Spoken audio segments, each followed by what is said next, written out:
Hello, family and friends of NBC. Time for another Truck Talk. Bear with me, I've got a little bit of a cold going on. John chapter 1, verse 29 says, "Behold, the Lamb of God who takes away the sins of the world." A while back, there was a Microsoft study that concluded that we now have a shorter attention span than a goldfish. Think about that. Because of all the stuff that's going on in our culture, our brains are capable of only 8 seconds of concentrated focus. This falls just shy of the attention span of a goldfish, which is closer to 9 seconds. I think we've grown so accustomed to the daily stream of incessant information that we dart from one thing to the next, really never giving it another thought. If it fails to hold our interest, what do? We move on. Are you still paying attention? Hopefully you are.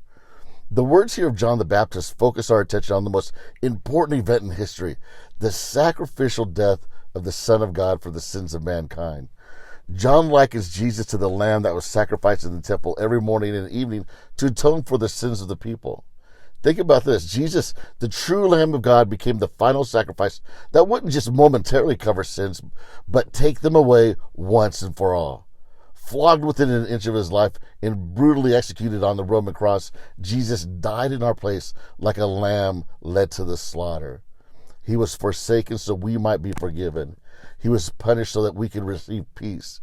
He wore a crown of thorns so that one day we might wear a crown of life. Don't miss this. Very important. John doesn't want us to merely look at Jesus, but to behold him. That word behold implies more than just a quick, casual glance. The attention span of a goldfish definitely is not going to work here.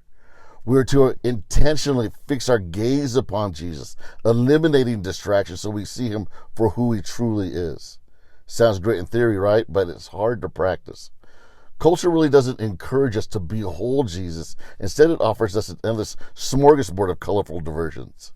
Yet beholding Jesus is essential to following Jesus. We can't remain close to Jesus by allotting him 2% of our weekly attention. Contemplating what Jesus has done on our behalf should fill our minds with wonders and our hearts with worship. William Blake, the 19th century English poet, writes, "We become what we behold." Simply put, we're shaped by what occupies our attention. So let me ask you this. What are you beholding right now? It's a sad reality. Most of us are shaped more by entertainment and media than by the Lamb of God. The Easter season provides us an opportunity to slow down and reflect on what Jesus has done for us. One suggestion I have for you. Read the Passion narrative in John 18 and 19. And as you read it, ponder this. Where would I be if Jesus hasn't done this on my behalf? Let's show those goldfish who's boss. Jesus is worthy of way more than 8 seconds of our attention span. Just something to think about today. Until next time, love you guys. Keep looking up.